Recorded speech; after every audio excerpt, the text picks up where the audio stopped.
Episode 511 to 520। Hudson दंग रह गया। उसने उत्सुकता से अनिका की ओर देखा। थोड़ी देर बाद उसने कहा, यंग मैडम, आप सब कुछ जानती हैं।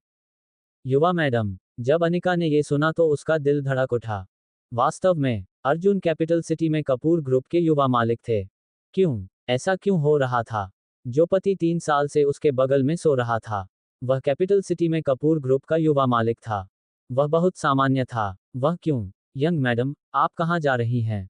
मैं आपको वहां तक पहुंचा दूं।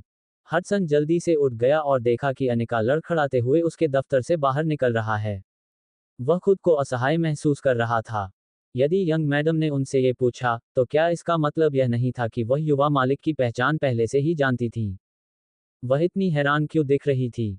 मुझे खेद है, मिस्टर कैश। मुझे कुछ काम निपटाना है, इसलिए मैं अब चलता हूँ। ओह ठीक है, अर्जुन को मत बताना कि मैं आज तुम्हारे पास आया हूँ। अनिका को होश आया और उसने हडसन को प्रणाम किया। फिर, वह चेयरमैन के कार्यालय से बाहर चली गई। हडसन ने डर के मारे अपना सिर नीचे झुका लिया और कहा, युवा मैडम, आप मुझे परेशान कर रही हैं। जब कपूर ग्रुप की कैपिटल सिटी शाखा से निकलकर अनिका अपनी कार में वापस आई, तो वह अभी भी सदमे की स्थिति में थी। उसका दिमाग खाली था। अर्जुन ने उससे झूठ बोला था। वह एक धनी परिवार का युवा मालिक था, लेकिन उसने खुद को इस तरह के दुर्व्यवहार के अधीन क्यों किया और 3 साल तक उनके परिवार में क्यों रहा? उसने उसे पहले क्यों नहीं बताया? क्या उसे कोई अवर्णनीय दुख था? अनिका रोने लगी। उसने स्टीयरिंग व्हील पकड़ लिया और रोने लगी। उसका दिल बहुत दर्द में था। हालांकि, वह अर्जुन के लिए खुश थी। वह कोई बेकार आदमी नहीं था जिसे कोई भी अपमानित कर सके। वह कैपिटल सिटी में कपूर ग्रुप के युवा मालिक थे। उसका पति ही था जो हमेशा उसकी मदद करता रहा था। 1 अरब का निवेशक अर्जुन था। मार्केटिंग प्लेटफॉर्म के संबंध में सहयोग भी अर्जुन की वजह से ही संभव हुआ। हालांकि, अनिका का दिल अभी भी दुख रहा था। ये वैसा ही दर्द था जैसा धोखा खाने के बाद होता है। वे पति पत्नी थे। वे सब कुछ एक साथ सामना कर सकते थे। वह बहुत देर तक रोती रही और फिर उसने अपना फोन निकाला। उसे अपने पति का नंबर मिला। बहुत देर तक सोचने के बाद उसने नंबर डायल किया। वह चाहती थी कि अर्जुन खुद उसे बताए। वह जानना चाहती थी कि क्या ऐसी कोई बात है जो उसे नहीं पता। हालांकि, उसने बीच में ही कॉल काट दी। अनिका को कुछ याद आया।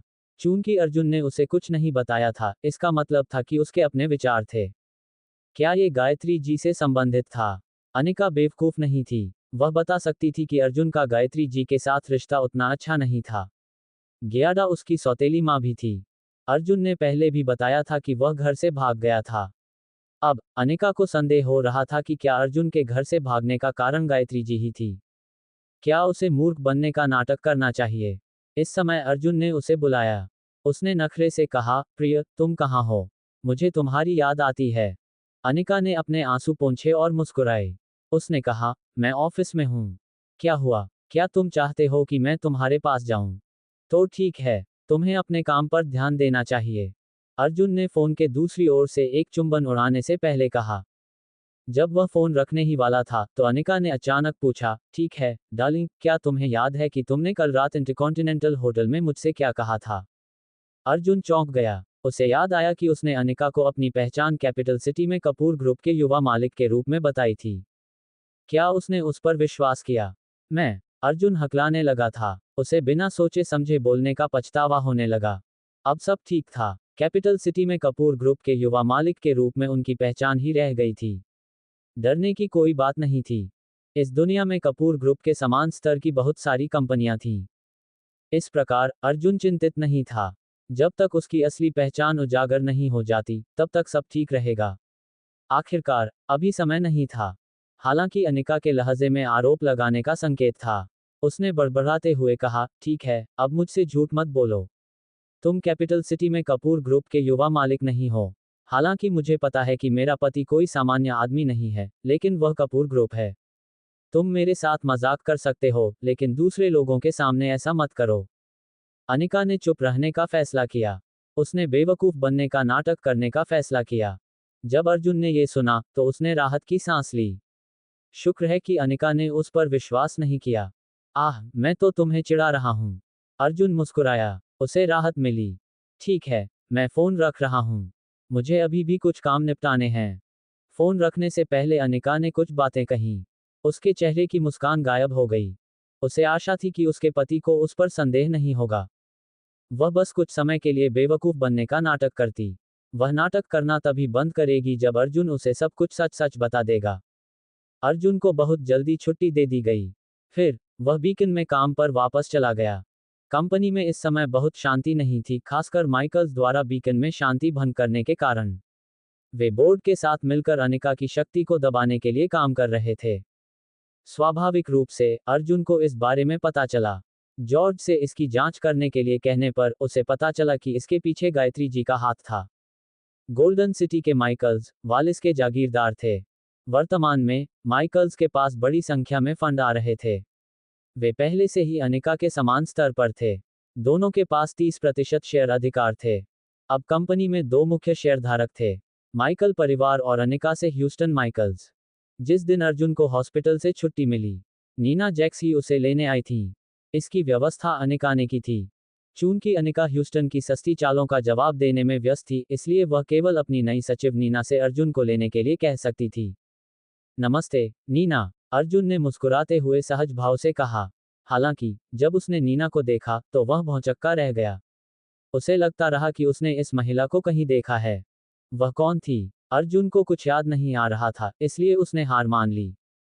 नीना ने क्रीम रंग का ऑफिस सूट पहना हुआ था, लेकिन फिर भी वह धूप वाले दक्षिण की एक आम महिला की तरह दिख रही थी। वह ऐसी लग रही थी जैसे वह अभी अभी किसी पेंटिंग से बाहर निकली हो। उसके लंबे काले बाल उसके कंधों पर टिके हुए थे। उसकी त्वचा दूध की तरह सफेद और चमकदार थी। उसका चेहरा छोटा होने के बावजूद उसके चेहरे की बनावट नाजुक थी। उसकी आंखें इतनी आकर्षक थीं जैसे साफ शरद ऋतु के पानी में चांद की झलक। वह अर्जुन के बगल में खड़ी थी, और अर्जुन को ऐसा महसूस हुआ जैसे उसके चारों ओर की हवा ताज़ा हो गई हो। वह बहुत खूबसूरत थी। स्याही और वॉश पेंटिंग वाली महिला उसकी तुलना में कुछ भी नहीं थी। उसकी पत्नी उस पर बहुत ज्यादा भरोसा करती थी। उसने इस तरह की अलौकिक सुंदरता को उसे हॉस्पिटल से लेने आने दिया। अर्जुन को लगा कि नीना उसे लेने हॉस्पिटल आई है।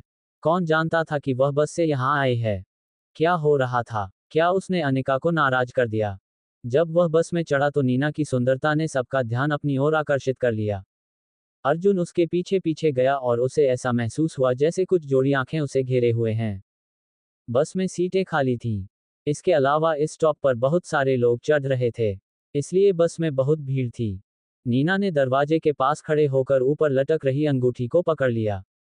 अर्जुन उसके पीछे था। उसने कुछ टैटू वाले युवकों को उसके करीब खड़े होने की कोशिश करते देखा। उनकी आंखें अशुभ रूप से चमक रही थीं। वह मुस्कुराया और नाक भान सिकुड़ी। फिर वह अंगूठियां पकड़े हुए आगे बढ़ा और टैटू वाले युवक को बुरी तरह से पीछे धकेल दिया। टैटू वाला वह युवक अर्जुन पर तुरंत भड़क गया। जब उसने देखा कि अर्जुन उससे बड़ा है, तो वह धीरे से एक तरफ हट गया। फिर अर्जुन को इस बात की परवाह नहीं थी कि नीना इस बात से सहज है या नहीं। वह सीधे उसके पीछे खड़ा था और अपने शरीर का इस्तेमाल करके उसके लिए एक सुरक्षित जगह बना रहा था। आखिरकार वह उसकी पत्नी का सहायक था। अगर वह उसकी देखभाल करता तो ठीक रहता। नीना का शरीर तनावग्रस्त हो गया और उसने अपनी भौहें सिकोड़ लीं। जब वह कुछ कहने वाली थी, तो उसने देखा कि अर्जुन उसे आंख मार रहा था और मुस्कुरा रहा था। कोई बात नहीं, चिंता मत करो। मैं यहाँ हूँ, इसलिए तुम्हें उन लोगों द्वारा परेशान नहीं किया जाएगा। नीना ने बस में बैठे पुरुषों की वासना भरी निगाहों को देखा और थोड़ा सा मुंह सिकोड़ लिया। वह जानती थी कि उनकी नजरों का क्या मतलब है। जब वह पहले भी बस में थी, तो उसे विकृत लोगों ने परेशान किया था। हालांकि वह हमेशा एक आंख बंद रखती थी। हालांकि इस समय सबसे बड़ा विकृत व्यक्ति अर्जुन था। वह भयानक आदमी। वह विवाहित थे और मैडम शर्मा के पति थे। क्या वह हीरो की तरह व्यवहार करना चाहता था और इस अवसर का उपयोग उसके साथ छेड़छाड़ करने के लिए करना चाहता था? वह बिल्कुल वैसा ही था जैसा कि ऑफिस में लोग उसे बताते थे। वह वाकई एक बेकार आदमी था। अब वह उसके बारे में कुछ और विवरण जोड़ना चाहती थी। वह एक विकृत, एक नीच चरित्र और एक पाखंडी था। नीना ने गुस्से से उसे घूरा और अपना शरीर आगे की ओर खिसका दिया। वह अपने और अर्जुन के बीच कुछ दूरी बनाए रखना चाहती थी। यह उसका पहला मौका था जब वह विपरीत लिंग के किसी व्यक्ति के इतने करीब थी। वह असहज महसूस कर रही थी। उबड़ खाबड़ सफर के कारण उसे बार बार उसकी ओर से कुछ अनचाहे स्पर्श महसूस हो रहे थे। नीना ने अंगूठी को कसकर पकड़ लिया। वह अपने पीछे मौजूद अजीबोगरीब उपस्थिति से छुटकारा पाना चाहती थी। उसे महसूस हो रहा था कि उसकी सांसें तेज हो रही हैं। यहाँ तक कि उसका चेहरा भी गर्म हो रहा था। वह कोई 13 या 14 साल की लड़की नहीं थी जो कुछ नहीं जानती थी। वह जानती थी कि वह क्या है। वह पुरुष था, हालांकि ऐसा लग रहा था जैसे अर्जुन को बस के फर्श पर कीलों से ठोंक दिया गया हो। वह उसके पीछे खड़ा था। अर्जुन खुद को असहाय महसूस कर रहा था। वह परेशान महसूस कर रहा था। बस के अंदर बहुत भीड़ थी। वह जानबूझकर ऐसा नहीं कर रहा था। उसे लगा कि कोई गलतफहमी होने वाली है। अगर नीना ने यह बात अनिका को बता दी तो क्या होगा? उसकी जिंदगी खत्म हो जाएगी। नीना निराश और परेशान महसूस कर रही थी। क्या क्या आप थोड़ा पीछे हट सकते हैं? नीना ने शर्म से दांत पीसते हुए कहा। उसका चेहरा टमाटर की तरह लाल हो गया था। मैं कोशिश करूंगा। अर्जुन को शर्म आ रही थी। उसने पीछे की ओर भागने की कोशिश की। और आखिरकार, वह किसी से टकरा गया। तुम क्या कर रहे हो? क्या तुम मुझे क्यों दबा रहे हो? एक अधेड़ उम्र की महिला तुरंत चीख पड़ी। पलक झपकते ही बस में तरह तरह की गालियां और आरोप लगने लगे। मुझे खेद है, मेरे पास कोई विकल्प नहीं था। हम लगभग अगले पड़ाव पर हैं। यह मानव स्वभाव था। कोई भी इससे बच नहीं सकता था। जब नीना ने यह सुना, तो उसने अपने बालों की एक लट पीछे कर ली। उसके कान लाल हो गए थे। इस आदमी के साथ क्या हो रहा था? क्या वह इसे महसूस नहीं कर सकता था? क्या वह ये काम जानबूझकर कर रहा था? धत्तेरी की! कितना पाखंडी है वह कितना अच्छा नाटक कर रहा था। नीना ने गुस्से से अपने दांत पीस लिए। उसने कसम खाई कि वह अर्जुन के घिनौने व्यवहार को उजागर करेगी। इसके अलावा, वह मैडम शर्मा को भी इस बारे में बताना चाहती थी। ठीक है, नीना, क्या मैंने तुम्हें पहले कहीं देखा है? अचानक, अर्जुन ने पूछा। नीना थोड़ा कांप उठी। उसकी आंखों में ठंडक झलक रही थी। माफ कीजिए, लेकिन मुझे नहीं पता कि आप किस बारे में बात कर रहे हैं। नीना जैक्स ने तुरंत खुद को शांत किया और हल्की सी मुस्कुराई। उसकी आवाज एक आम शर्मीली महिला की तरह मीठी और कोमल थी। ओह, ठीक है। अर्जुन ने भौहें सिकोड़ी। क्या वह गलत था? इस समय, नीना एक गर्म टिन की छत पर एक बिल्ली की तरह चिंतित थी। विदेशी भावना लगभग उसे पागल कर रही थी। अर्जुन ने नीना पर थोड़ा ध्यान दिया। ये सुंदरी उससे बस एक मुट्ठी की दूरी पर थी। उसके गुलाबी गालों पर लगे महीन बाल चमकीली रोशनी से जगमगा रहे थे, जो एक युवा पवित्रता को दर्शा रहे थे। खास तौर पर उसकी गोरी गर्दन जो हिमालय की बर्फ की तरह सफेद थी। उससे हल्की और मनमोहक खुशबू आ रही थी। उसने निश्चित रूप से उसे पहले भी देखा था, लेकिन उसे याद नहीं आ रहा था कि कहाँ। चीख! अचानक बस रुक गई। नीना, जो पहले से ही इस समय ध्यान खो चुकी थी, तुरंत पीछे की ओर भारी होकर गिर पड़ी। धमाका! वह अर्जुन के बहुत करीब खड़ी थी जब उसका संतुलन बिगड़ गया। इस बार, उसे सच में इसका एहसास हुआ। तुरंत, नीना का चेहरा लाल हो गया। उसका छोटा हाथ अंगूठी को कसकर पकड़े हुए था और वह बिल्कुल भी हिलने की हिम्मत नहीं कर पा रही थी। नीना अब इस मनमोहक माहौल को बर्दाश्त नहीं कर सकी। जैसे ही बस स्टॉप पर पहुंची, वह बिना किसी हिचकिचाहट के नीचे उतर गई। हालांकि, एक अधेड़ उम्र की महिला पहले ही बाहर निकल आई, गलती से उससे टकरा गई और वह लड़खड़ा गई। उसकी ऊंची एड़ी के जूते फिसल गए और वह सीधे अर्जुन की बाहों में जा गिरी। भाड़ में जाओ! अर्जुन अवाक रह गया। उसने अपनी बाहों में उस कोमल शरीर को महसूस किया। और उसकी नाक उसके बालों से आती खुशबू से भर गई। आज आखिर क्या हो रहा था? नीना ने अर्जुन की छाती पर हाथ रखा। उसने उसके शरीर से गर्मी महसूस की क्योंकि वे दोनों एक दूसरे से कसकर चिपके हुए थे। वह मुद्रा बहुत उत्तेजक थी। उसने जल्दी से अर्जुन को धक्का दिया, अपना बिजनेस सूट ठीक किया और गाड़ी से बाहर भाग गई। वह बुरी तरह से शर्मा रही थी। अर्जुन थोड़ा असहाय महसूस कर रहा था और चिल्लाते हुए उसका पीछा कर रहा था। नीना, इतनी तेज मत चलो। ये सिर्फ एक गलतफहमी थी। अगर तुम किसी को दोष देना चाहती हो, तो ड्राइवर पर दोष लगाओ क्योंकि वह इतना अनुभवहीन है। नीना रुकी, गुस्से से घूरते हुए पलटी और बोली, गलतफहमी? कैसी गलतफहमी? मुझे लगता है कि तुम एक विकृत व्यक्ति हो। मुझे इस बारे में अध्यक्ष शर्मा को बताना चाहिए। उफ! ऐसा लग रहा था कि सुंदरी नीना इस बार सचमुच पागल हो गई थी। अर्जुन ने उसका पीछा किया और कहा, तुमने मुझे सच में गलत समझा है। मैं अभी तुम्हें बचाने की कोशिश कर रहा था। अभी बहुत सारी आंखें तुम पर घूर रही थीं। मुझे मत बताना कि तुमने कुछ नोटिस नहीं किया। कृपया मेरी पत्नी को मत बताना। क्या तुम सचमुच इतने दयालु हो? नीना ने अर्जुन के हाथों को दूर धकेल दिया। और अपनी छाती पर हाथ रखते हुए मुस्कुराई। उसे ऐसा लग रहा था जैसे वह किसी बेवकूफ को देख रही हो। उसे इस विकृत व्यक्ति से कैसे निपटना चाहिए? इसी समय, कुछ ही दूरी पर कई आकृतियां प्रकट हुईं। अर्जुन के चेहरे पर उदासी छा गई। जब वह पलटा तो उसने देखा कि एक टैटू वाला युवक उसके बगल में दो गंजे युवक खड़े हैं, जो च्यूइंग गम चबा रहे हैं और आवारा लोगों की तरह व्यवहार कर रहे हैं। ओह, ये वही टैटू वाला युवक निकला जिसे अर्जुन ने बस में धक्का दे दिया था। नीना ने भी स्वाभाविक रूप से उन तीन छोटे गुंडों को देखा। डर के मारे वह अर्जुन के पीछे छिप गई, जब तक कि उसका सिर का केवल ऊपरी हिस्सा ही दिखाई देने लगा। टैटू वाला युवक जोर जोर से हंसा और अपनी ठुड्डी को हिलाते हुए अर्जुन की ओर इशारा किया। अरे बदमाश, अभी तो तुम बहुत शरारती नहीं थे, लेकिन अब तुम इतने डरे हुए लग रहे हो कि तुम्हारा चेहरा हरा हो गया है। एलन, क्या ये वही बच्चा है? ऐसा नहीं लगता कि वह लड़ सकता है। उसके बगल में खड़े एक गंजे ने अर्जुन की ओर देखा और घृणा से कहा। एलन, वह लड़की बहुत ही सुंदर लग रही है। एक और दुबले पतले गंजे ने विकृत नजर से कहा। मैंने तुमसे झूठ नहीं बोला, है ना? वह बहुत बढ़िया है। उस बच्चे को बसा दो और उसके पीछे वाली लड़की हमारी हो जाएगी। टैटू वाला युवक बहुत खुश था। उसकी नज़र में अर्जुन जल्द ही मर जाएगा। उन्होंने उसे बिल्कुल भी गंभीरता से नहीं लिया। नीना अभी भी अर्जुन के पीछे छिपी हुई थी। जब उसने उनकी बेशर्म बातचीत सुनी तो वह भौंचक्की रह गई। क्या कह रहे हो? सावधान रहो वरना मैं पुलिस को बुला लूंगा।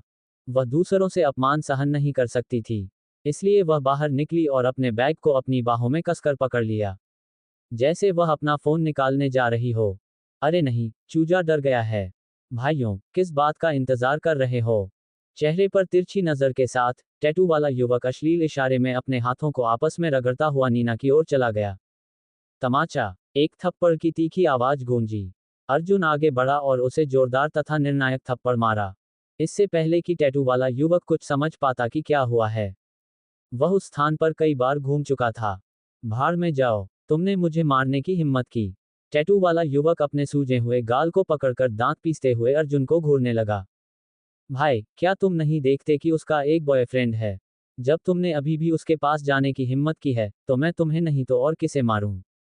अर्जुन ने अपनी दोनों बाहें मोड़ लीं और टैटू वाले युवक पर व्यंग्य किया। नीना अर्जुन के भयंकर प्रतिशोध से डर गई, लेकिन उसके दिल में एक गर्म धारा बह निकली। अर्जुन को घूरते हुए उसकी आंखों का भाव भी बदल गया था। उसने अभी अभी उसके द्वारा बॉयफ्रेंड शब्द के इस्तेमाल को पूरी तरह से नजरअंदाज कर दिया। टैटू वाला युवक गुस्से में आ गया और उसने अपनी पैंट की जेब से स्विच ब्लेड निकाला। उसने अर्जुन को डराने वाली नजर से देखा और चिल्लाया, लानत है तुझ पर, मुझे तेरी जान चाहिए। ये कहते हुए वह स्विच ब्लेड लेकर दौड़ा और सीधे अर्जुन के पेट पर निशाना साधा। बाकी दो गंजे आदमी भी तेजी से दौड़े। उनका उद्देश्य बहुत सरल था, नीना को पकड़ना। क्या उसके बाद बच्चा उनके सामने झुक नहीं जाएगा? स्विच ब्लेड की भेदने वाली गति लगभग निशाने तक पहुंच गई थी, लेकिन इससे पहले कि वह लक्ष्य को भेद सके, उसे लोहे की मुट्ठी से मजबूती से पकड़ लिया गया, इससे पहले कि वह और आगे बढ़ पाता। अर्जुन ने शांति से हाथ बढ़ाकर टैटू वाले युवक की कलाई पकड़ ली। फिर उसने थोड़ा जोर लगाया और एक दरार के साथ युवक की बांह से हड्डियों के टूटने की आवाज आई। आह! टैटू वाला युवक इतना दर्द में था कि उसका चेहरा लाल पड़ गया था। उसे लगा कि अभी अभी उसका हाथ टूटा है। दर्द बहुत भयानक था। युवक की हृदय विदारक चीखें इतनी रोंगटे खड़े कर देने वाली थीं कि वहां से गुजर रहे कुछ लोग डर गए और तुरंत भाग गए। यदि थोड़ा और बल लगाया जाता तो उस व्यक्ति का हाथ 90 डिग्री के कोण पर टूट सकता था। तेज आवाज के साथ स्विचब्लेड युवक के हाथ से गिर गया। तुम दोनों, क्या तुम रुकने वाले नहीं हो? क्या तुम चाहते हो कि मैं उसका दूसरा हाथ तोड़ दूं? अर्जुन ने ठंडे स्वर में कहा। दो गंजे लोग जो नीना पर झपटने वाले थे, इस समय पीछे मुड़कर देख रहे थे। उन्हें अपनी साथी की सुरक्षा की जरा भी चिंता नहीं थी। उन्होंने अपना मन बना लिया था, जब तक वे उस सुंदरता पर अपना हाथ रखेंगे, बच्चा उनकी आज्ञाकारी रूप से आज्ञाकारी रहेगा। अर्जुन का क्रोध और भी तीव्र हो गया। अपने अगले कदम के लिए वह परिणामों पर विचार नहीं करेगा। एक और जोरदार आवाज सुनाई दी। टैटू वाले युवक का हाथ 90 डिग्री के कोण पर मुड़ गया था। हड्डियों के टूटने की आवाज उनके कानों में स्पष्ट रूप से गूंज रही थी। आह! आउच! टैटू वाला युवक चीखने लगा और घुटनों के बल जमीन पर बैठ गया, उसका पूरा चेहरा लाल हो गया। उसके टूटे हाथ का दर्द ऐसा था जिसे कोई भी आम आदमी बर्दाश्त नहीं कर सकता था। अगले ही क्षण युवक ने अपने सिर के सामने हवा का झोंका महसूस किया, फिर वह अर्जुन को उस सुंदरी के सामने खड़ा देखकर दंग रह गया। उसके हाथ दोनों दोस्तों की गर्दन को कसकर पकड़े हुए थे। अर्जुन के अचानक प्रकट होने से दोनों गंजे भी घबरा गए। वे असहाय होकर देखते रहे कि इस आदमी ने उनका गला घोंट दिया। उन्हें ऊपर भी उठाया गया। क्या यह एक साधारण आदमी की ताकत थी? वह एक हाथ में एक व्यक्ति को उठा सकता था। क्या वह अभी भी इंसान था? दोनों गंजे पूरी तरह से व्याकुल थे। उन्हें ऐसे व्यक्ति को कभी भी उकसाना नहीं चाहिए था। चूंकि तुम मौत चाहते हो, इसलिए मैं तुम्हें सवारी दूंगा। अर्जुन ने ये शब्द छोड़ दिए, अपनी बाहों में अधिक ताकत लगाई और दोनों गंजों की गर्दन दबा दी। इसके बाद अर्जुन ने उन दोनों को हवा में इस तरह घुमाया जैसे वह आग की लकड़ियों से करतब दिखा रहा हो। एक साधारण व्यक्ति ऐसा कृत्य कैसे कर सकता है? भाई, क्या ये कलाबाजी थी? हॉलीवुड के विशेष प्रभाव थे। दोनों गंजे लोग बाहर से तो मजबूत दिख रहे थे, लेकिन असल में वे बेकार थे। वे अर्जुन के इस तरह के व्यवहार को बर्दाश्त नहीं कर सके और उनके मुंह से झाग निकलने लगा। अर्जुन द्वारा लापरवाही से एक तरफ फेंके जाने के बाद वे जोर से जमीन पर गिरे और कई बार लुढ़के। उनमें उठने की भी ताकत नहीं थी। उन्हें ऐसा लग रहा था मानो दुनिया उनके इर्द गिर्द घूम रही है। उनकी आंतों में हलचल मची हुई थी और उन्होंने कल रात का सारा खाना उगल दिया था। ये तो बताने की आवश्यकता ही नहीं कि उनमें से एक ने तो अपनी मल त्याग पर भी नियंत्रण खो दिया था। यह अभी खत्म नहीं हुआ था। अर्जुन ने कुछ कदम आगे बढ़ाए, अपना पैर उठाया और एक गंजे आदमी की छाती पर जोर से रौंदा। एक जोरदार दरार सुनाई दी। उस आदमी ने दिल दहला देने वाली चीख निकाली। ये लोगों के दिलों को दहला देने के लिए पर्याप्त था। मैंने तुमसे कहा था, चूंकि तुम मरना चाहते हो, इसलिए मैं तुम्हें गाड़ी में बिठाऊंगा। अर्जुन ने तीनों लोगों को ठंडे अंदाज में देखा और सख्ती से कहा, क्यों, क्या तुम अब भी चाहते हो कि मैं एक एक करके तुम्हारा अभिवादन करूं? चले जाओ। अगर तुम अभी नहीं गए, तो ये कुछ पसलियां तोड़ने जितना आसान नहीं होगा। ये कहते हुए अर्जुन ने गंजे आदमी को लात मारकर दूसरी तरफ धकेल दिया। वह आदमी सुअर की तरह चीखने लगा। बेहोश होने से पहले उसकी आंखों के सामने अंधेरा छा गया।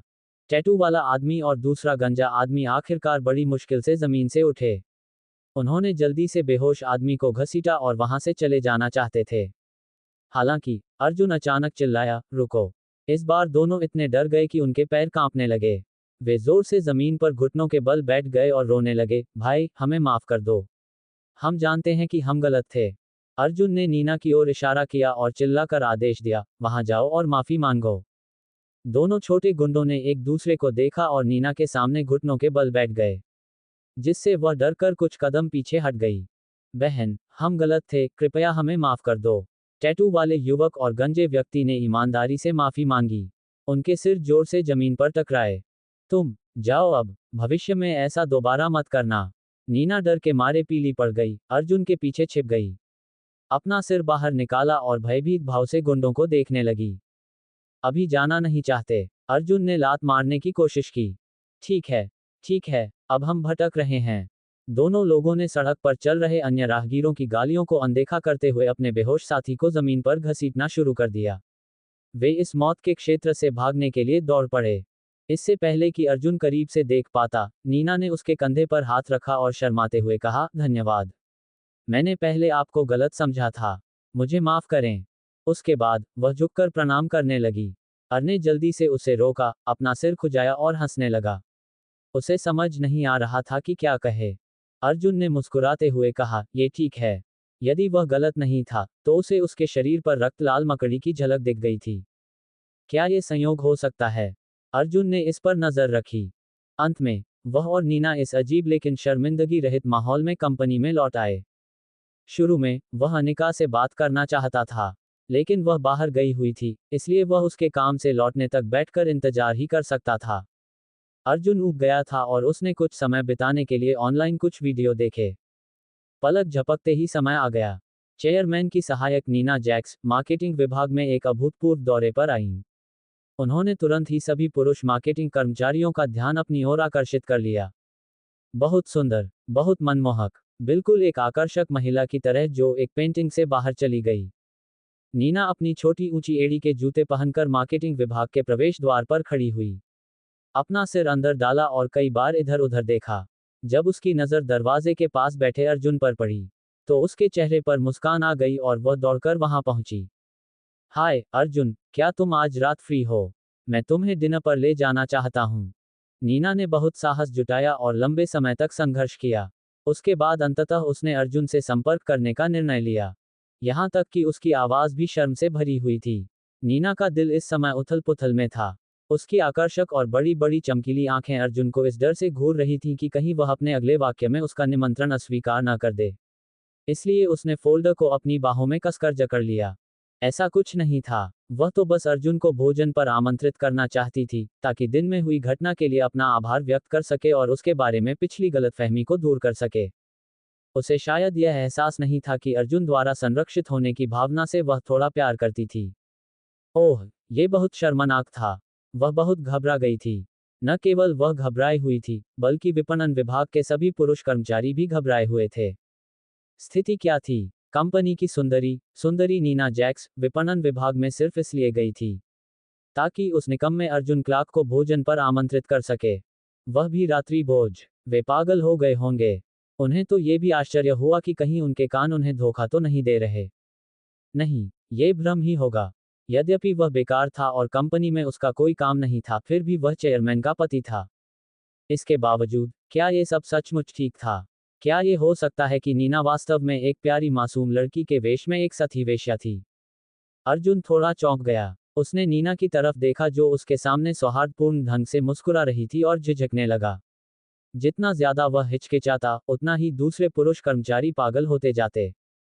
क्या वह हिचकिचा रहा था? जैसा कि एक ऐसे व्यक्ति से अपेक्षा की जाती है जो अपनी पत्नी पर निर्भर रहता है। उसे डर था कि अनिका उसके बाद उसके पीछे आएगा।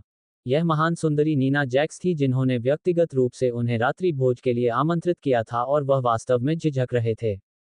अनगिनत लोग इस क्षण अर्जुन की जगह लेने के लिए इंतजार नहीं कर सकते थे और कह सकते थे कि वे स्वतंत्र हो गए हैं। हालांकि अर्जुन के अगले वाक्य ने और अधिक लोगों को पागल कर दिया। इसके बाद अर्जुन ने उन दोनों को हवा में इस तरह घुमाया जैसे वह आग की लकड़ियों से करतब दिखा रहा हो। एक साधारण व्यक्ति ऐसा कृत्य कैसे कर सकता है? भाई, क्या ये कलाबाजी थी? हॉलीवुड के स्पेशल इफेक्ट्स थे? दोनों गंजे लोग बाहर से तो मजबूत दिख रहे थे, लेकिन असल में वे बेकार थे। वे अर्जुन के इस तरह के व्यवहार को बर्दाश्त नहीं कर सके और उनके मुंह से झाग निकलने लगा।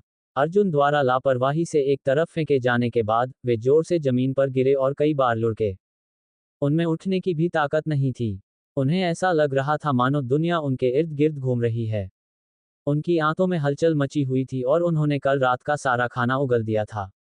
ये तो बताने की आवश्यकता ही नहीं कि उनमें से एक ने तो अपनी मल त्याग पर भी नियंत्रण खो दिया था। यह अभी खत्म नहीं हुआ था। अर्जुन ने कुछ कदम आगे बढ़ाए, अपना पैर उठाया और एक गंजे आदमी की छाती पर जोर से रौंदा। एक जोरदार दरार सुनाई दी। उस आदमी ने दिल दहला देने वाली चीख निकाली। ये लोगों के दिलों को दहला देने के लिए पर्याप्त था। मैंने तुमसे कहा था, चूंकि तुम मरना चाहते हो, इसलिए मैं तुम्हें गाड़ी में बिठाऊंगा। अर्जुन ने तीनों लोगों को ठंडे अंदाज में देखा और सख्ती से कहा, क्यों, क्या तुम अब भी चाहते हो कि मैं एक एक करके तुम्हारा अभिवादन करूं? चले जाओ। अगर तुम अभी नहीं गए, तो ये कुछ पसलियां तोड़ने जितना आसान नहीं होगा। ये कहते हुए अर्जुन ने गंजे आदमी को लात मारकर दूसरी तरफ धकेल दिया। वह आदमी सुअर की तरह चीखने लगा। बेहोश होने से पहले उसकी आंखों के सामने अंधेरा छा गया। टैटू वाला आदमी और दूसरा गंजा आदमी आखिरकार बड़ी मुश्किल से जमीन से उठे। उन्होंने जल्दी से बेहोश आदमी को घसीटा और वहां से चले जाना चाहते थे। हालांकि अर्जुन अचानक चिल्लाया, रुको। इस बार दोनों इतने डर गए कि उनके पैर कांपने लगे। वे जोर से जमीन पर घुटनों के बल बैठ गए और रोने लगे, भाई, हमें माफ कर दो। हम जानते हैं कि हम गलत थे। अर्जुन ने नीना की ओर इशारा किया और चिल्लाकर आदेश दिया, वहां जाओ और माफी मांगो। दोनों छोटे गुंडों ने एक दूसरे को देखा और नीना के सामने घुटनों के बल बैठ गए, जिससे वह डरकर कुछ कदम पीछे हट गई। बहन, हम गलत थे, कृपया हमें माफ कर दो। टैटू वाले युवक और गंजे व्यक्ति ने ईमानदारी से माफी मांगी। उनके सिर जोर से जमीन पर टकराए। तुम जाओ अब, भविष्य में ऐसा दोबारा मत करना। नीना डर के मारे पीली पड़ गई, अर्जुन के पीछे छिप गई, अपना सिर बाहर निकाला और भयभीत भाव से गुंडों को देखने लगी। अभी जाना नहीं चाहते? अर्जुन ने लात मारने की कोशिश की। ठीक है, अब हम भटक रहे हैं। दोनों लोगों ने सड़क पर चल रहे अन्य राहगीरों की गालियों को अनदेखा करते हुए अपने बेहोश साथी को जमीन पर घसीटना शुरू कर दिया। वे इस मौत के क्षेत्र से भागने के लिए दौड़ पड़े। इससे पहले कि अर्जुन करीब से देख पाता, नीना ने उसके कंधे पर हाथ रखा और शर्माते हुए कहा, धन्यवाद। मैंने पहले आपको गलत समझा था। मुझे माफ करें। उसके बाद वह झुककर प्रणाम करने लगी। अर्जुन ने जल्दी से उसे रोका, अपना सिर खुजाया और हंसने लगा। उसे समझ नहीं आ रहा था कि क्या कहे। अर्जुन ने मुस्कुराते हुए कहा, ये ठीक है।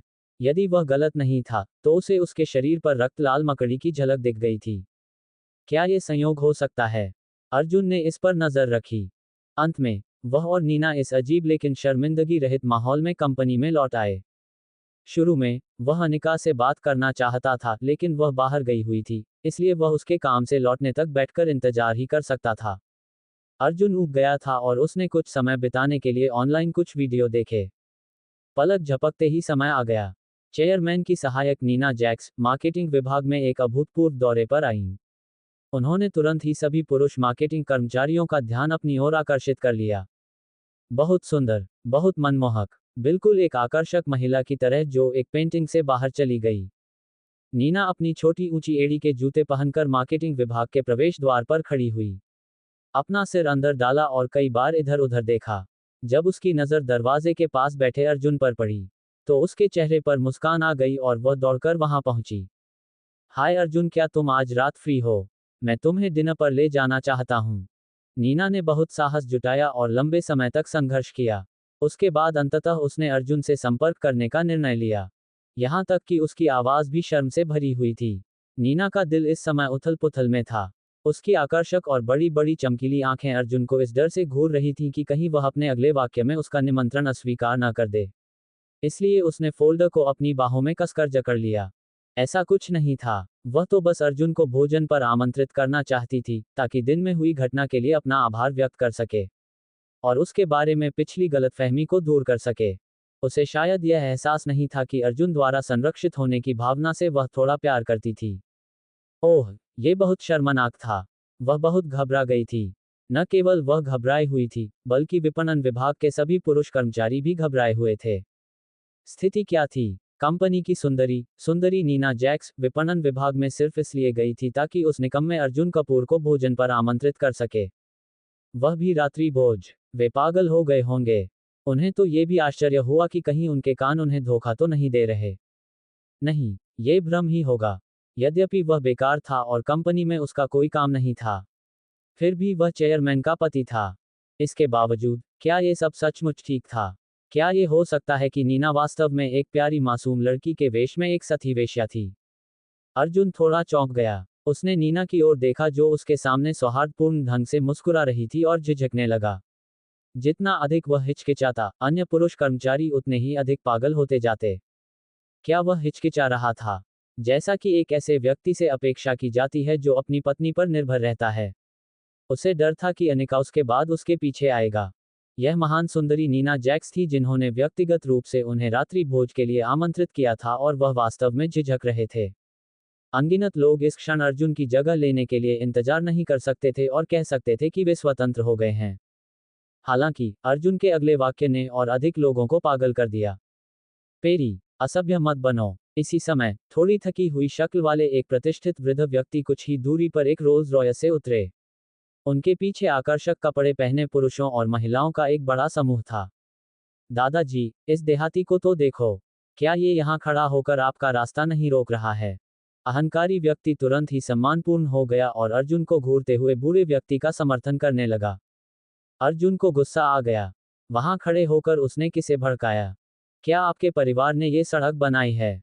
बकवास। मैंने तुम्हें क्या सिखाया? जब तुम बाहर हो, तो तुम्हें लोगों को तर्क से समझाना चाहिए और कभी भी लोगों को उनके दिखावे से नहीं आंकना चाहिए।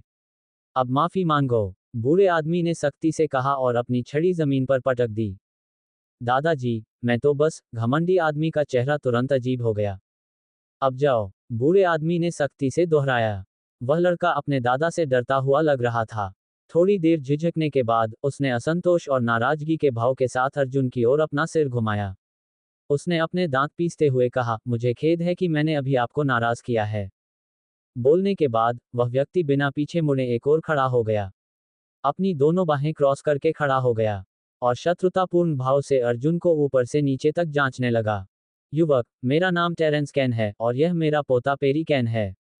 उसकी लापरवाही के लिए ये सब मेरी गलती है। हमने खुद को शर्मिंदा किया है। अगर कुछ गड़बड़ है, तो कृपया मुझे बताएं और मैं उसे ठीक कर दूंगा।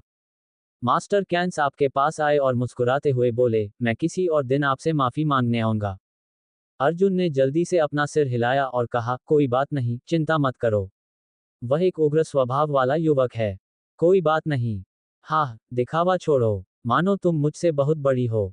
घमंडी आदमी ने धीमी आवाज में खर्राटे लिए, लेकिन बूढ़े आदमी की तीखी नजर से वह डर गया। उसने जल्दी से अपना सिर नीचे कर लिया। अर्जुन ने बेपरवाही से मुस्कुराया और कुछ नहीं कहा। पेरी ने अर्जुन को बुरी तरह घूर कर देखा और बाकी वयस्कों के साथ शराबी अमर न्यायालय में जाने से पहले इस व्यक्ति को याद कर लिया। मैं पेरी कैंस को जानता हूँ। वह गोल्डन सिटी के कैंस परिवार का युवा मालिक है। उसका स्वभाव बहुत खराब है। वह बूढ़ा आदमी टेरेंस कैंस है, जो गोल्डन सिटी के कैंस परिवार का मुखिया है। अर्जुन ने बस कंधे उचका दिए और इस बारे में ज्यादा नहीं सोचा। वहां बहुत सारे परिवार थे। कांस में रहने वाले परिवार के लिए चिंता की कोई बात नहीं थी। मेल। इसी समय एक सुंदर वस्त्र पहने महिला उनकी ओर आई। लंबी काली पोशाक, कंधों तक लहराते बाल, नाजुक नैन नक्श, गोरी त्वचा और असाधारण शिष्टता के साथ वह देवियों की फोटोजेनिक श्रेणी में आती थीं। उसकी सीधी और पतली पिंडलियां सुडौल थीं। उसका शरीर लंबा और पतला था। वह एक पूर्ण विकसित सुंदरता थी और दिखने और स्वभाव के मामले में मेलोडी से किसी भी तरह से कम नहीं थी। सिंथिया। मेलोडी ने उस महिला को एक छोटी लड़की की तरह गले लगा लिया। तुम्हें देखे हुए बहुत समय हो गया है। तुम फिर से बड़ी हो गई हो। महिला ने मेलोडी के बालों को प्यार से सहलाया। उसके चेहरे पर एक कोमल मुस्कान थी। वह है। अचानक उसकी नज़र फिलिप पर पड़ी जो उनके बगल में खड़ा था। और उसने उत्सुकता से पूछा, वह मेरा बॉयफ्रेंड है। मेलोडी ने जल्दी से अर्जुन की बांह पकड़ी और उसका परिचय कराया। उसे डर था कि कहीं अर्जुन राज न खोल दे, इसलिए उसने जानबूझकर उसे घूर कर देखा और आंख मारी। अर्जुन कोई बेवकूफ नहीं था। वह स्वाभाविक रूप से समझ गया कि उसका क्या मतलब था और जवाब में असहाय होकर सिर हिला दिया। दोस्त। महिला स्पष्ट रूप से चौंक गई थी। एक पल के लिए अर्जुन को ध्यान से देखने के बाद उसने अपना चिकना दूधिया सफेद हाथ बढ़ाया और एक हल्की मुस्कान के साथ कहा, हेलो, मैं सिंथिया लासन हूँ, मेलोडी की सबसे अच्छी दोस्त। अर्जुन कपूर। अर्जुन ने आगे बढ़कर उसका छोटा सा हाथ हिलाया, लेकिन जल्दी ही छोड़ दिया। वाह, इतना मुलायम, इतना चिकना। मेल, तुम्हें बॉयफ्रेंड कब मिला? मुझे इसके बारे में क्यों नहीं पता? सिंथिया ने मेलोडी को देखा और चिढ़ाते हुए कहा, ओह, मुझे पहले तुम्हें बताने का मौका नहीं मिला। वैसे भी, अब तुम मुझसे मिल चुकी हो, अभी भी देर नहीं हुई है। मेलोडी ने अर्जुन की बांह छोड़ दी, सिंथिया की बांह को गले लगा लिया और छेड़खानी भरे लहजे में कहा, ओह हाँ, क्या आप जानते हैं कि सिंथिया कौन है? मेलोडी ने अचानक अर्जुन की ओर देखा, अपनी बाहें उठाईं और गर्व से पूछा। अर्जुन ने कंधे उचकाए और मुस्कराते हुए कहा, मुझे नहीं मालूम। एक महत्वपूर्ण व्यक्ति। सिंथिया ने मेलोडी की ओर आंखें घुमाईं और मुस्कुराते हुए डांटा, ठीक है, बकवास मत करो। मेलोडी ने बुरी तरह हंसते हुए कहा, हमारी प्यारी सिंथिया लासन फनवेल के लासन परिवार से हैं। प्रभावशाली है ना? फनवेल का लासन परिवार। अचानक अर्जुन की पुतलियां सिकुड़ गईं और वह सिंथिया को मृत्यु दृष्टि से देखने लगा। उसकी मां का परिवार, लासन परिवार। मेलोडी ने देखा कि अर्जुन अवाक रह गया है, इसलिए उसने उसे मजाक में धक्का दिया और कहा, इतना बड़ा चढ़ाकर मत बोलो। फनवेल के लासन परिवार को हर कोई जानता है। ऐसा मत दिखाओ जैसे तुम ये पहली बार सुन रहे हो। सिंथिया ने भी भौहें सिकुड़ी और हैरानी से अर्जुन को देखा। यह आदमी अजीब व्यवहार कर रहा था। उसे क्यों लगा कि उसकी आंखों में थोड़ी अजीब सी झलक थी। अर्जुन का दिल हिल गया था। उसे ठीक होने में काफी समय लगा। उसकी आंखें पहले से ही लाल हो चुकी थीं। उसे अपनी मां के परिवार के लोगों से मिलने की उम्मीद नहीं थी। शायद सिंथिया भी उससे खून के रिश्ते से जुड़ी हो। अर्जुन ने पहले भी फनवेल के लासन परिवार से संपर्क करने का प्रयास किया था लेकिन असफल रहे थे। ऐसा लग रहा था कि अंधेरे में कोई बड़ी ताकत है जो उसे लासन परिवार से संपर्क करने से रोक रही है। यही कारण था कि अर्जुन धीरे धीरे इस मामले को भूल गया। हालांकि अर्जुन ने उनसे संपर्क करने की कोशिश कभी नहीं छोड़ी, क्योंकि उसे एक बात सुनिश्चित करनी थी।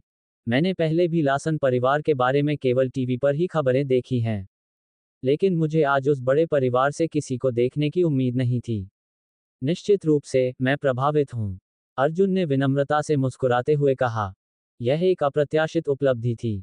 सिंथिया ने कुछ शब्दों के साथ उसकी मुस्कुराहट का जवाब दिया, फिर उसने अपने दांत पीसते हुए, मेलोडी को घूरते हुए, नकली गुस्से में कहा, तुम्हारा मुंह बहुत बड़ा है। मेलोडी ने अपनी जीभ बाहर निकाली और उसकी बात पर कोई ध्यान नहीं दिया।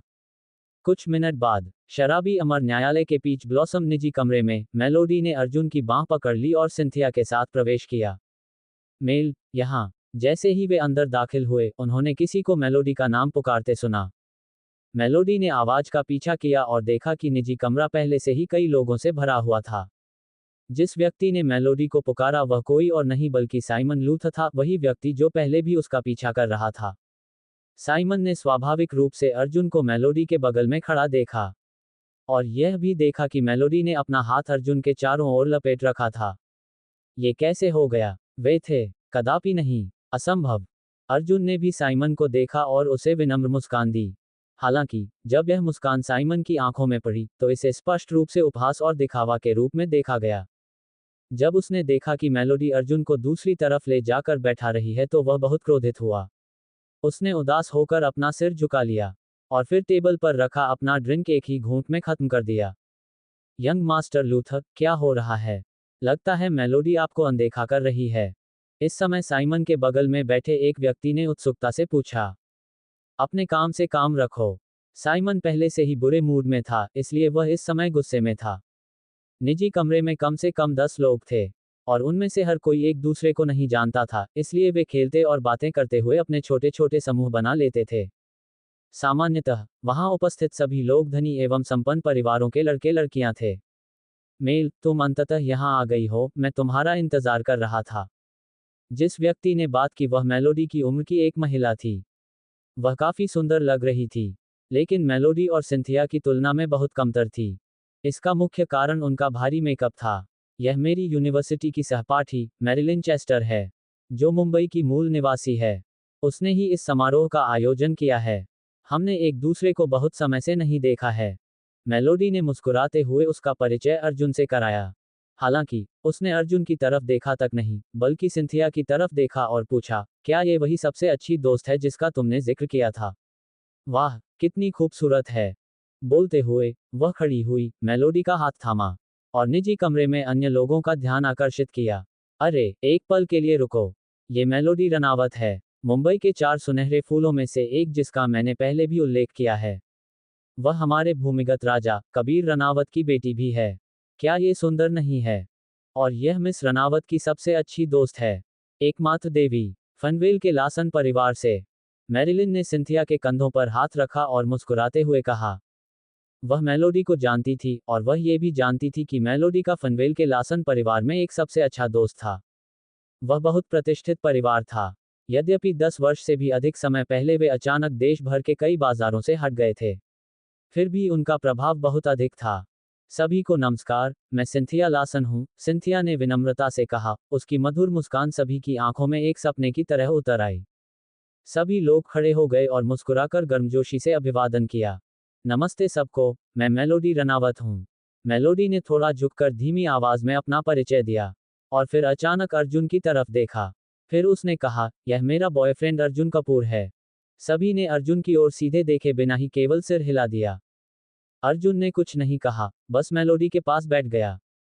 हालांकि उसे साफ तौर पर महसूस हुआ कि हर कोई उसे अमित्र भाव से देख रहा था। हा, एक देहाती आदमी इतना बेशर्म है कि यहाँ आ रहा है। तुरंत ही कमरे में व्यंग्य और तिरस्कार से भरे शब्द गूंज उठे। मेलोडी को उसके पिता के प्रभाव के कारण प्रशंसा मिल रही थी, लेकिन उनकी चापलूसी करने की कोई आवश्यकता नहीं थी। अर्जुन को उन हास्यास्पद शब्दों की कोई परवाह नहीं थी। उसकी नजरें अब पूरी तरह से सिंथिया लासन पर टिकी थीं। वह सिंथिया से बात करने का अवसर ढूंढना चाहता था। मेलोडी थोड़ी नाखुश थी और कुछ कहने के लिए खड़ी होने ही वाली थी कि अर्जुन ने उसे रोक दिया। युवतियां सचमुच गर्म स्वभाव की थीं। इस समय कई चापलूसी भरी आवाजें सुनाई दीं। मेलोडी, मैं पीटन हिल हूँ। मैंने पहले भी मैरिलिन को तुम्हारे बारे में बात करते सुना है, लेकिन मुझे उम्मीद नहीं थी कि तुम इतनी खूबसूरत हो। मेलोडी, मैं सेड्रिक शोर हूँ। मेरा परिवार एक दवा की दुकान चलाता है। मुझे उम्मीद है कि मेलोडी भविष्य में हमारा समर्थन कर सकेगी। मैं बिली डिलन हूँ, स्कूल में तुम्हारा जूनियर। मैंने तुम्हारी तस्वीरें पहले भी देखी हैं। सभी लोग अपना परिचय देने के लिए दौड़ पड़े। उनमें से ज्यादातर पुरुष थे और सभी दिखने में बहुत ही शानदार थे। यह अफसोस की बात थी कि उनके कामों के पीछे का कारण बाहरी लोगों को बिल्कुल स्पष्ट था। यह मुंबई के भूमिगत राजा थियो ज़ैंडे की बेटी थी। उसके साथ अच्छे संबंध बनाना भविष्य में उनके लिए बहुत फायदेमंद होगा। जहां तक फनवेल के लासन परिवार का सवाल है, वे अब बाजार में सक्रिय नहीं थे, इसलिए इससे कोई फर्क नहीं पड़ता था कि वे सिंथिया की चापलूसी करते थे या नहीं। मेलोडी अभी भी गुस्से में थी क्योंकि उन्होंने अभी अभी अर्जुन का मजाक उड़ाया था, इसलिए उसने उन्हें नजरअंदाज कर दिया।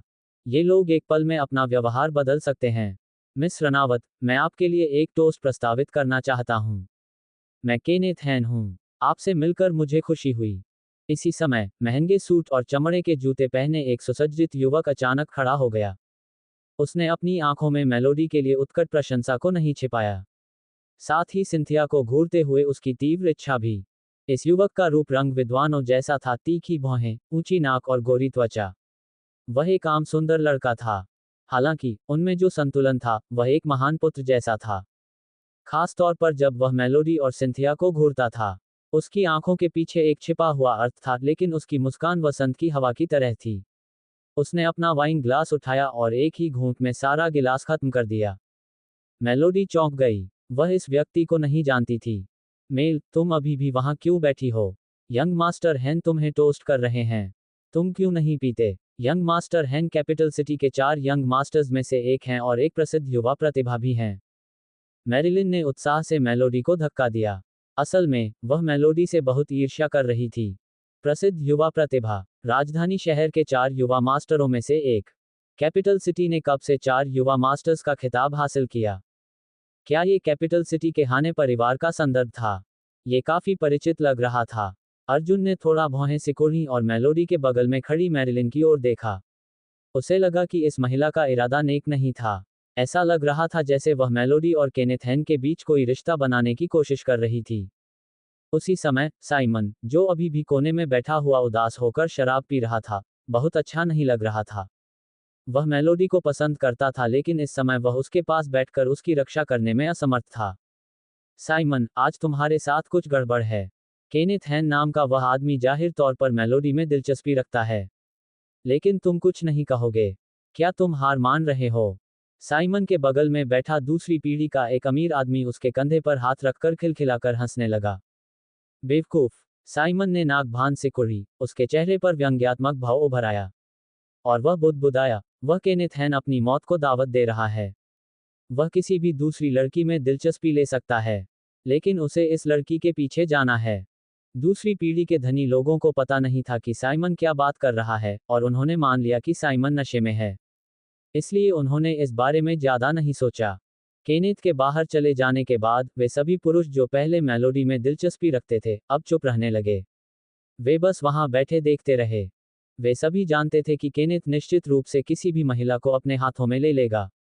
एक महिला के लिए केनेथ के साथ झगड़ा करना मौत को आमंत्रित करने के बराबर था। इस समय निजी कमरे में मौजूद पुरुष ही नहीं, बल्कि कुछ लड़कियां भी ईर्ष्या, जलन और घृणा से मेलोडी को घूर रही थीं। वे सभी केनेथ में दिलचस्पी ले रही थीं, लेकिन उसने सीधे उनकी तरफ देखा तक नहीं। उसे केवल मेलोडी रनावत और उसकी सबसे अच्छी दोस्त में ही दिलचस्पी थी। अर्जुन ने सोचा कि यह सभा बहुत दिलचस्प थी। हर किसी का अपना गुप्त एजेंडा था, और इसके बाद कोई भी एक अच्छा शो देखने की उम्मीद कर सकता था।